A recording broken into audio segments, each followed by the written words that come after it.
Hello les potes, et si on reparlait aujourd'hui de la fameuse diversion aventure tout-terrain spécial moto de pauvre et spécial j'ai pas envie d'acheter une moto neuve parce que il y a déjà assez de trucs neufs qui sortent des usines comme ça.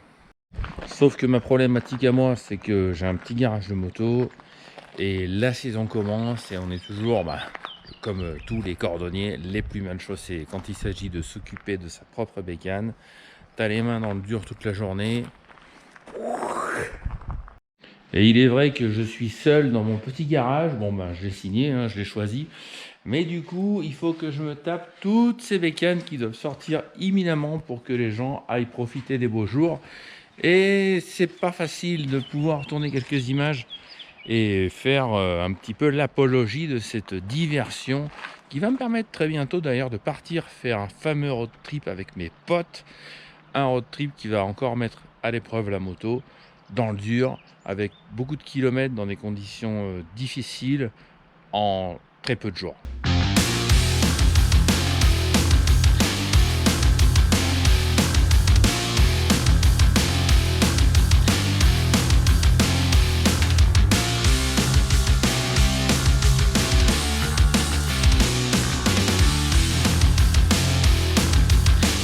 Allez, on se parle, c'est samedi après-midi, je viens de boucler ma semaine client malgré toutes les motos qui restent en attente. Il y a un moment où il faut savoir dire stop, parce que maintenant je dois absolument m'occuper de ma diversion ADV qui m'attend sur le pont là-bas, avec quelques modifs. Et j'avais dit que je vous parlerai de toutes les modifs que j'ai faites sur cette moto. Et c'est ce qu'on va faire maintenant tout de suite. Je vais vous parler de tout ce que j'ai modifié sur cette bécane afin de pouvoir partir dans n'importe quelle condition. Des trucs simples, faciles, assez accessible, enfin ça dépend, ça reste cependant la 900 version la plus chère de France à mon avis. Alors en ce qui concerne les modifications de cette moto, ne vous attendez pas à des choses de fou. Aujourd'hui sur YouTube on trouve des choses de fou, mais une moto simple doit rester simple, c'est la base. On va pas aller compliquer une cinématique technique qui est simple à la base pour en faire quelque chose de complexe. Alors tout simplement, la première des choses à faire pour fiabiliser une 900 version, on va commencer par supprimer l'antipollution. Alors pour supprimer l'antipollution, il y a plusieurs versions de 910 versions. Il y a celles qui ont l'antipollution, il y a celles qui n'ont pas l'antipollution. Et la mienne l'avait. Alors qu'est-ce qui s'est passé? J'ai tout simplement découpé et soudé par le haut les sorties d'échappement. J'ai condamné totalement le système. Là-bas au fond, il y a un petit bouchon. Je ne sais pas si vous allez le voir. Voilà, enfin il est là-bas au fond.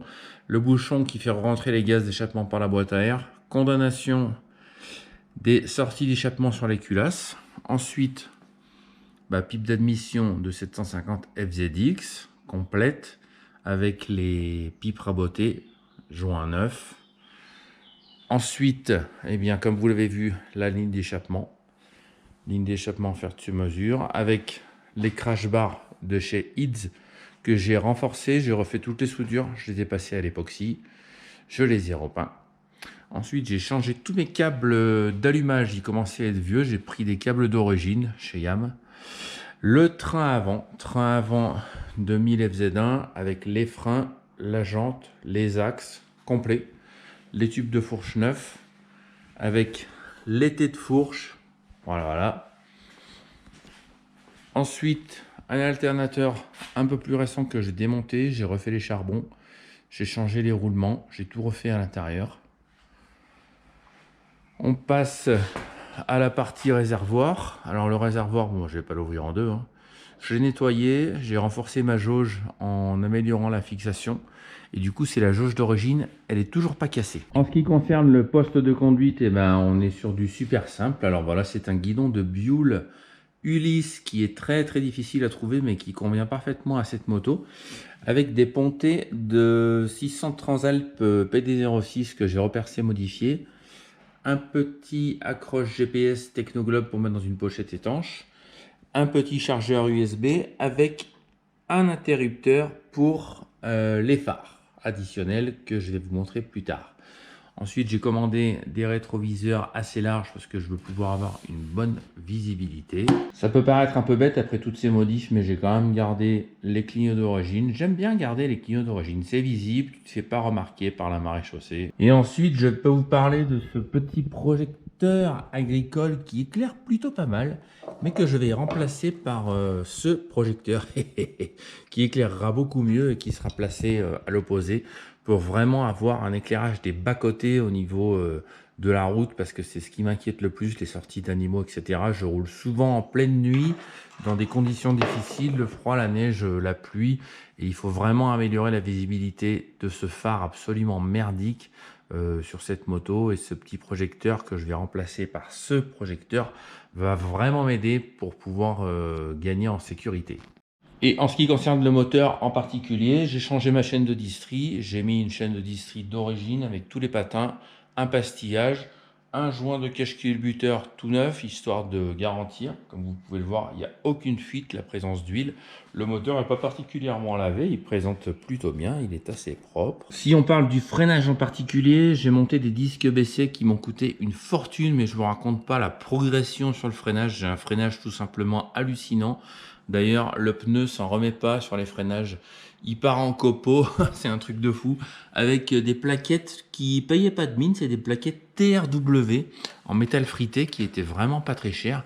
Et franchement, je suis super content de ce freinage.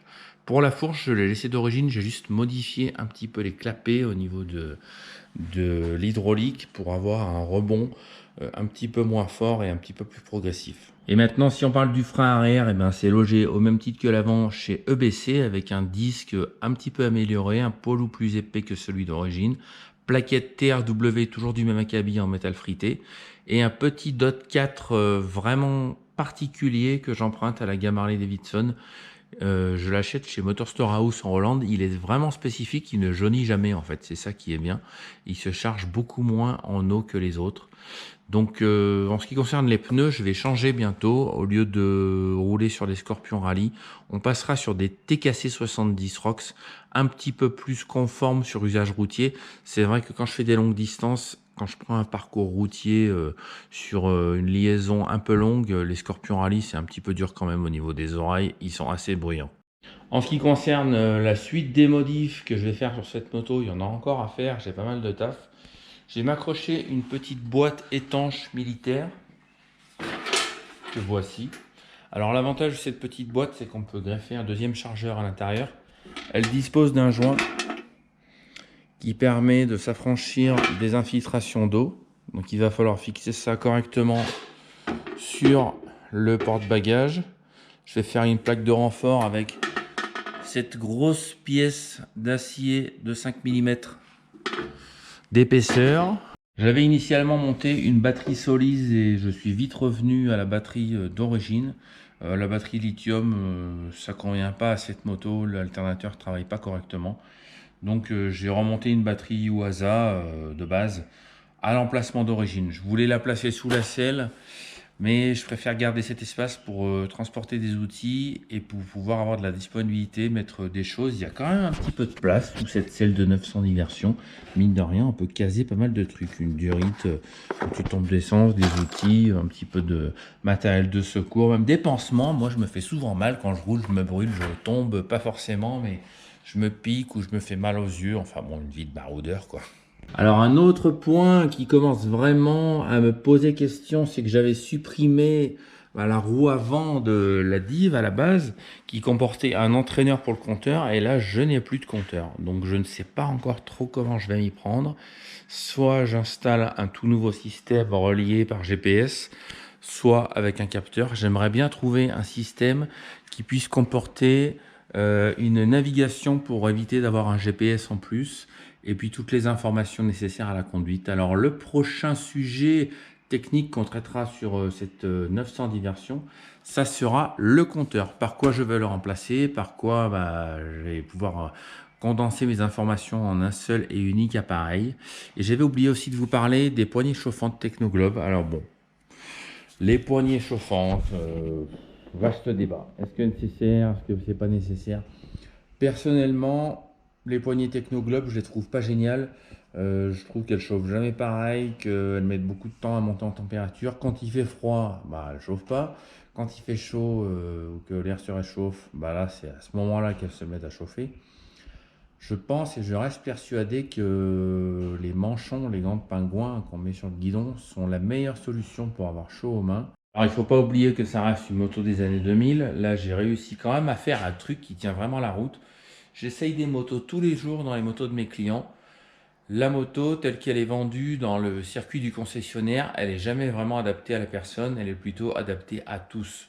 Moi, ce que j'ai fait sur cette 900 diversion, c'est un travail de personnalisation pour mon usage, pour mon poids, et je peux vous garantir que je suis assez lourd dans plusieurs sens du terme, ma femme me le dit souvent.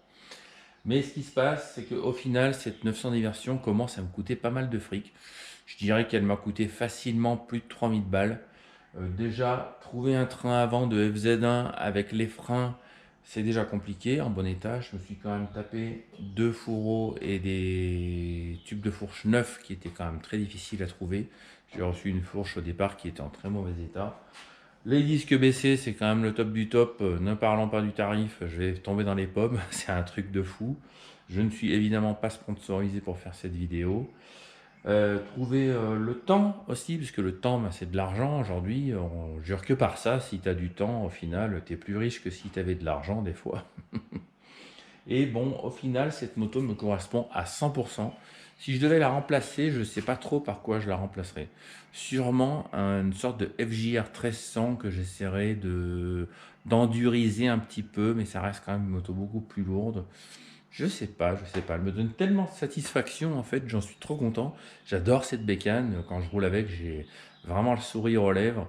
Tout va bien. Et avec ce petit 4 en 1, ça lui donne un petit caractère en plus qui est vraiment pas dégueu. Ou elle a des reprises qui font plaisir, quoi. Ça fait plaisir, voilà. Alors pour digitaliser mon compteur, je pense à l'interface de chez Trailtech, l'interface Grand Voyager qui correspond à quelque chose d'assez complet. Vous avez un GPS, vous avez la vitesse, vous avez des modules complémentaires qu'on peut accrocher sur le système de Trailtech pour les indicateurs de clignotant, pression d'huile, etc. Mais j'ai l'impression qu'il manque des données sur l'interface pilotage en liaison avec la moto, donc par exemple tout ce qui est contour, etc. J'ai pas encore toutes les informations, donc je vais les contacter, je vais leur demander si ça peut correspondre. Et sinon, je pense qu'il faudra voir chez Kozo aussi, qui aura vraiment développé ces derniers temps les interfaces pilotes, mais il n'existe pas encore chez Kozo de système GPS. Quant à la fiabilité du Kozo, ça reste une sacrée chinoiserie qui n'est pas super fiable. J'en ai déjà grillé plusieurs sur des motos dans des conditions sévères. Je sais pas. Si vous avez des idées, si vous voulez me suggérer un montage ou quelque chose, je pense à Daytona aussi, Daytona qui fait des interfaces, mais toujours sans GPS. Vous pouvez m'en parler, faites-moi les suggestions en commentaire. Alors vous imaginez bien que si j'ai fait et que j'ai ce genre de moto pas tout à fait comme les autres, c'est que je roule aussi pas tout à fait comme les autres. On est à peu près fin avril. J'ai décidé de partir du 6 au 8 mai et je vous raconterai dans quelles conditions, dans un endroit absolument extraordinaire, toujours dans des conditions difficiles avec un rythme difficile. Vieux routard que je suis, je vais emmener mes petits potes et je vous garantis qu'ils n'auront pas le temps de s'ennuyer ni au guidon ni au niveau contemplatif. Si ça vous intéresse de savoir où et comment, vous me le dites en commentaire évidemment. Si vous voulez que je vous fasse une petite vidéo sur cette façon de rouler, comment on voit les choses dans ma manière de voyager, eh bien écoutez, je vous laisse vous exprimer. Je vais aller préparer ma moto, installer mon petit bagage supplémentaire, commencer à peaufiner les réglages avant de faire mon départ qui sera sur les chapeaux de roue à n'en point douter et surtout toujours dans l'aventure.